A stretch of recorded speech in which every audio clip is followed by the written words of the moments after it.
Journal imaginaire, parce que si je dis qu'il est réel, le MJ va en profiter pour qu'un jour des autorités de Bel-Area le trouvent, parce que je sais que le MJ est un vicieux personnage de Rovan Bruderstein. Nous étions toujours à bord du Tempête et nous échafaudions notre plan pour pouvoir passer le détroit et nous rendre à Radonia. Nous nous sommes tout d'abord entretenus avec le barde au nom de Champignon, qui au final ne nous a pas appris grand chose, mais a confirmé pas mal de choses que nous avions entendues. Ainsi, le jour où nous devions passer le détroit est arrivé, et nous étions accompagnés de Glasgow, général d'une des trois armées du Triangle. Capitaine. Capitaine d'une des trois armées du Triangle. Nous avons attendu que le tempête franchisse la grille du détroit pour nous faufiler, invisibles grâce au sort de Sirven, en dehors du bateau. Puis, la magie divine d'Anton nous a permis d'entrer en apnée prolongée, et nous avons ainsi pu remonter sur un autre bateau qui s'apprêtait à quitter le fort.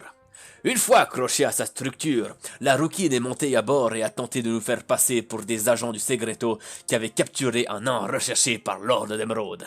Moi. Malheureusement, ces talons bluffs ayant été chaotiquement emportés par l'orage du destin formé par la puissance céleste des dés qui décident tout, les DDT comme on les appelle à Edelstein, le capitaine du navire de pêche n'a pas cru au dire de la rouquine, mais elle a malgré tout pu nous acheter le silence de l'équipage et une place à bord. Nous naviguons alors sur l'éclat en direction de l'est et nous nous dirigeons vers notre destination. Espérons que ce voyage sera plus calme qu'à bord de la tempête. Effectivement, vous avez réussi à monter à bord de cette embarcation. Un deal a été convenu avec le capitaine Ganeo. Et il vous a dit qu'il y avait une règle sur son bateau. C'est qu'il il ne fallait pas aller voir dans ses quartiers. C'est la seule et unique règle à respecter, sinon vous êtes les bienvenus et il faudra quand même tâcher de vous cacher un minimum. Vous êtes maintenant à bord et il doit être à peu près 2-3 heures du matin, quelque chose comme ça. Ah, c'est pour ça. Le jour s'est levé, rien de spécial ne s'est passé pendant la nuit. Vous avez pu bien vous reposer. Au Euh, matin, Glasgow s'en va un sourire aux lèvres, voir s'il n'y a pas quelque chose à manger sur le bateau. Pendant que Glasgow il est pas là, je vais en profiter pour parler à mes trois camarades. Je vais leur dire écoutez-moi bien mes amis. Hier soir, pendant que je méditais, lorsque je montais mon tour de garde, j'ai été happé en vision. J'ai été comme désincarné et je me suis plus ou moins déplacé à travers les terres. J'ai pu voir un fort. Un fort enneigé, comme une énorme maison bétonnée avec deux tours, gardée par l'ordre d'Émeraude. Et en ses sous-sols, j'y ai vu Régna. Elle avait l'air pas spécialement bien puisqu'enchaînée, mais elle était vivante.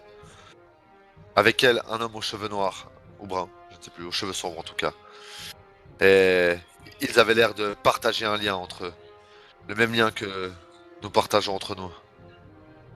Ils sont vivants, mes amis. Ils sont bel et bien là et ils sont bel et bien vivants. Et quand je dis ça, vous me voyez serrer ma naginata à toutes mes forces. J'ai promis que je la sauverais. Alors si on retrouve ce manoir, je saurai que c'est le bon. Et je serai à même de nous guider exactement là où elle se trouve. On est sur la bonne route. Ne lâchons rien. Parfait. Si Très tu bonne arrives en nouvelle. plus à trouver quel fort il s'agit, c'est vraiment cool.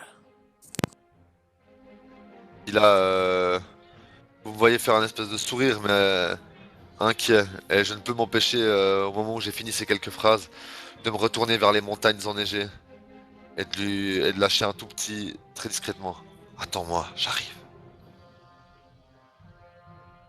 Ok.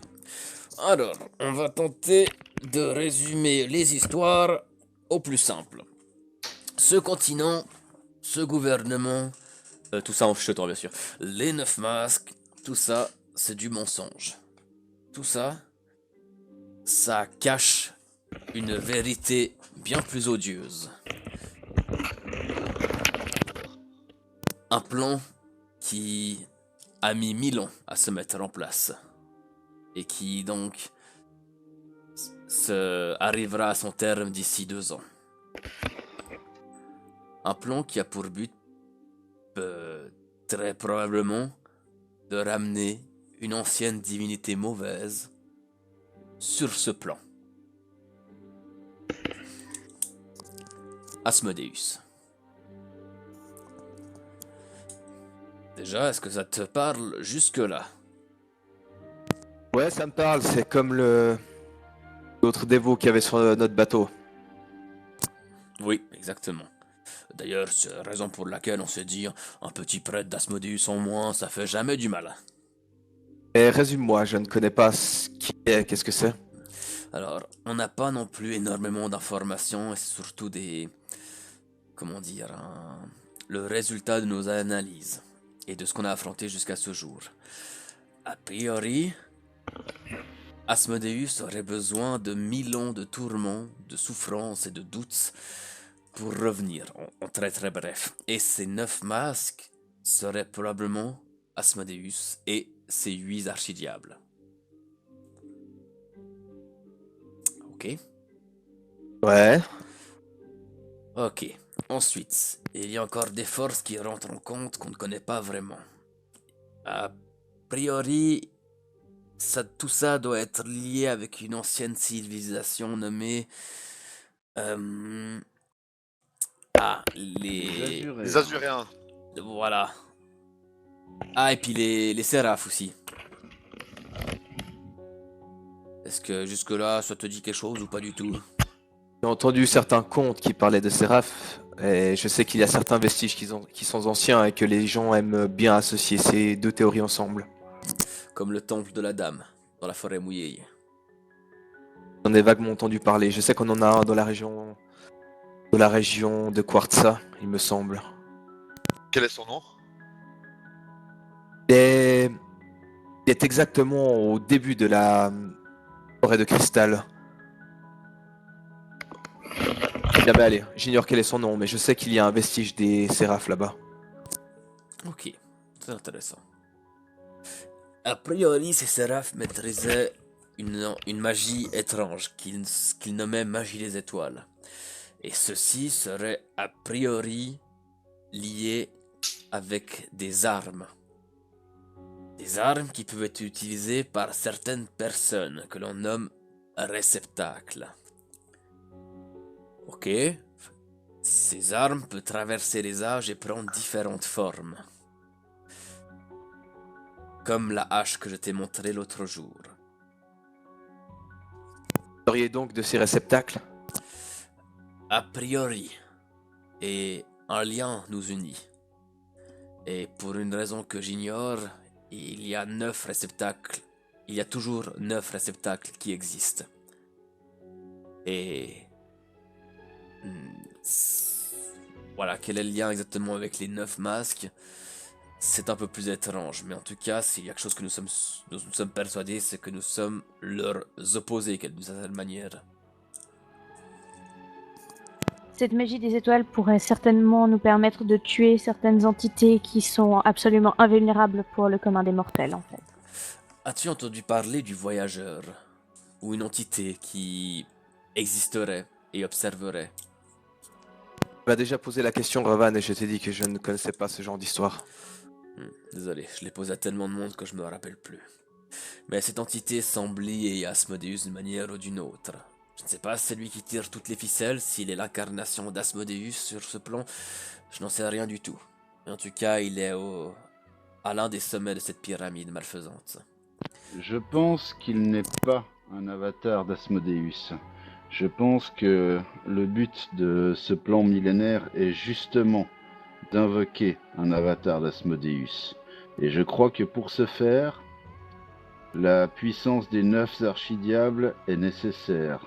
Et je pense que le terme réceptacle vient, à mon avis, de la capacité que certaines personnes ont de supporter physiquement la possession par un des 9 archidiables. Ouais. À part ça, quel est votre but? Votre but final? Empêcher l'incarnation d'Asmodeus en ce monde. Et pour ce faire, essayer de rassembler tous les réceptacles encore bons et encore vivants. Oui, parce que ce que vous ignorez, mon brave, c'est que le voyageur a la faculté de corrompre les, les réceptacles. Et dans notre plan, il y a bien évidemment mettre à bas la tyrannie qui sévit sur ce continent. Et nous restaurons la paix en ces lieux, ainsi qu'un gouvernement sain et les vraies religions. Asmodeus n'aura aucune emprise sur ces terres. Voilà pour... C'est pour ça que vous recherchez également Merlon.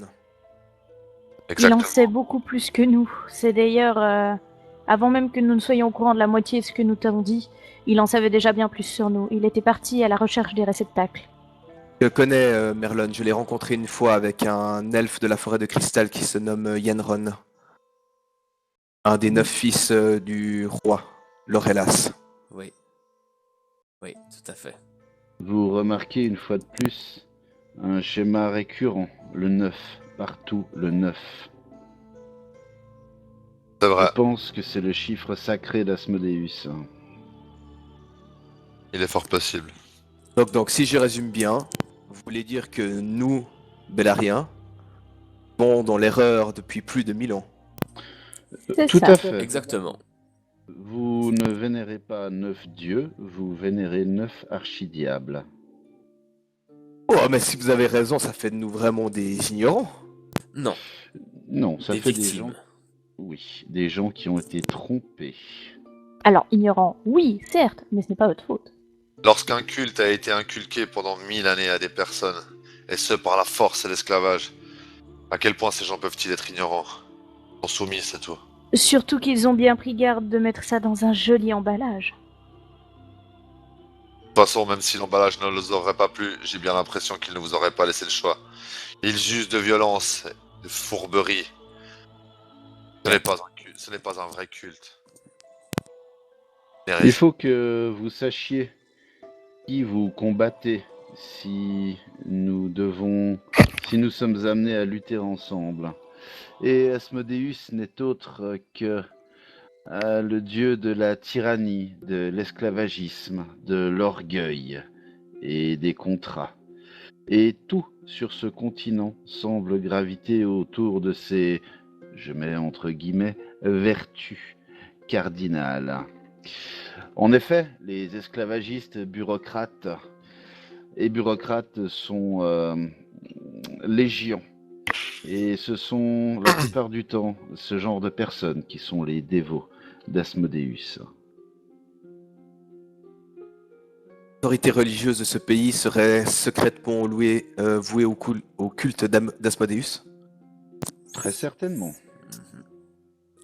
Les autorités, certainement.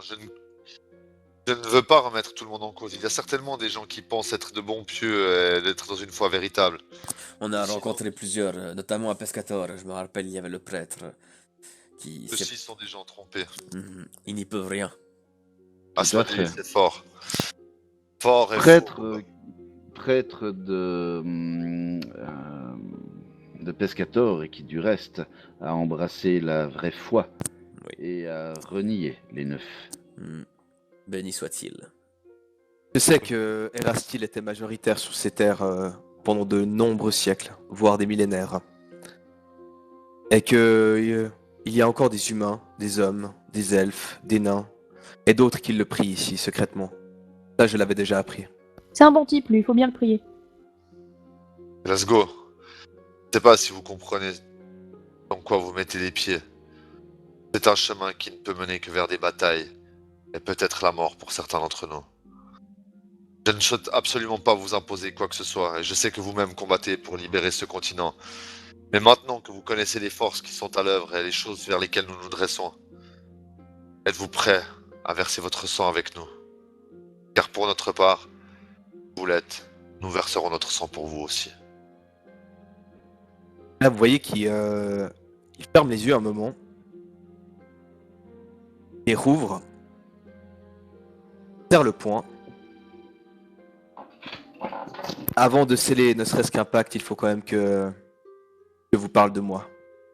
Justement, j'allais te demander, je sais que les armées du Triangle ont pour but de faire une révolution au sein de ce pays. Mais avec comment dire, quelle vertu justement? Quel est l'objectif derrière cette rébellion? Nous rebellons car nous n'avons pas le choix, car nous sommes persécutés depuis presque 900 ans par le pouvoir en place. Ils souhaitent faire de nous des exemples pour tout le monde. Nous avons des embargos, nous avons de la peine à vivre. Et 6 mois à peu près, des bataillons sont envoyés par Emeralda dans nos villes, nos villages. Nous sommes fouillés, nous sommes tués. Voilà qui nous sommes. Nous ne combattons pas Lord d'Emeraude, nous nous défendons. Et nous avons survécu uniquement grâce à l'aide de Lorelas. C'est le seul qui nous a tendu la main, le seul qui nous a aidés. J'étais en mission de reconnaissance à Amethysta, car nous avons réfléchi ensemble, toute l'armée du Triangle, à comment orienter notre lutte. Nous avons décidé de peut-être passer un pacte avec Amethysta. Cependant, notre mission a été un fiasco. Nous avons été décelés déjà une première fois aux abords de Onyxa. J'ai perdu 10 hommes ce jour-là. Nous avons réussi à nous échapper. Encore et encore, nous avons longé les côtes, pris des bateaux, passé par maints chemins. Et nous sommes finalement arrivés à Amethysta. Là-bas, nous avons découvert que le pouvoir en place n'est pas pour la famille Lenzaview, pas pour les héritiers du son d'Amethysta, les premiers hommes de Bellaria. Naruden, la reine régente actuelle, est à la solde d'Emeralda, à la solde de Lord d'Emeraude. Sous son règne de 20 ans ont été divisées l'armée et la population. Les familles influentes d'Amethysta, les originelles, ont dû fuir. Elles ont fui dans les montagnes, dans la robe d'Améthyste. Je n'ai pas pu les rencontrer malheureusement. Nous avons décidé de venir faire le rapport ici et nous avons remonté la côte. Et j'ai perdu encore des hommes. C'est la nuit sur ce bateau où j'ai perdu mon dernier compagnon. Nous ne sommes que 3000, mais nous sommes vaillants. Nous survivons à travers les 4 villes dévastées. Voilà mon histoire. Je suis prêt maintenant à me joindre à vous. Peut-être aujourd'hui ai-je trouvé une raison de me battre, en plus de celle que j'avais avant. La petite étincelle qui va faire éclater la poudrière. Et la poudrière Glasgow, elle va faire du bruit. Vous Alors- comprenez que cette guerre dépasse le plan humain, bien évidemment. Au-delà des fouilles et de tout le mal qu'ils vous font subir, ils servent un dessein bien plus grand. Et celui que nous cherchons à descendre est bien plus puissant que de simples hommes. C'est d'essence divine que nous attaquons. Et les conséquences de ce combat s'étendent bien plus loin que Bellaria. En effet, si Asmodeus arrive à s'incarner, cela voudra dire que dans ce monde se trouvera la clé pour libérer une autre divinité que tous les dieux s'étaient unis pour enfermer dans les entrailles de ce monde. Cette divinité cherche uniquement à détruire la création et les dieux. Rovagug, Exactement. d'où je tire mon nom d'ailleurs.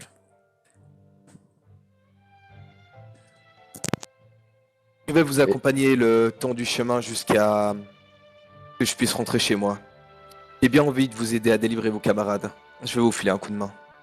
D'ailleurs, tu auras bien compris que, justement, les 2 camarades que nous cherchons à libérer sont 2 autres réceptacles. Ils répondent au nom de Renia et Yanassa. Vous comprenez bien que la situation de ce continent n'est pas bonne pour nous. Pour vous. Je pense qu'elle n'est bonne pour personne. Et nous travaillons chaque jour à changer le petit peu que nous pouvons, jusqu'à faire tomber le sommet. Bien mon Oran, ami, comme je vous avais demandé, j'aimerais après lire un peu les documents que vous aviez. Oui. Eh Ça bien, dérange personne. moi ça ne me pose aucun problème. Moi non plus. Tiens, je t'ouvre mon inventaire. Faites, mon ami. et juste avant qu'il attrape les documents, je vais juste arrêter tout le monde. Et là, je vais tendre mes deux paumes vers l'avant, tu sais, puis je les fais glisser latéralement l'une par-dessus l'autre, puis je vais faire matérialiser mon arme, tu sais. Et puis, je vais m'entailler l'intérieur de la main, je vais serrer mon poing monstre fort, et je vais regarder Glasgow, puis je vais lui dire, par le sang et les larmes versées. Je vais Il faire attrape une de ses dagues et puis il s'ouvre la main. Je fais pareil. Oh, encore une cicatrice dans la main. Allez hop. Pareil. Et je souris à Rohan. De même. Nous libérerons ce continent du joug. Les esclaves seront libres. La vraie foi reprendra sa vraie place. Nous mettrons à bas les masques et les tourments. Pour un bel aria libre. Et que les dieux, Desna, Erastil, Corada, et tout ce que le Panthéon peut compter de bonté et de lutte acharnée contre le mal, soit notre protection, afin que notre cause soit justifiée devant eux et que nos pas soient guidés.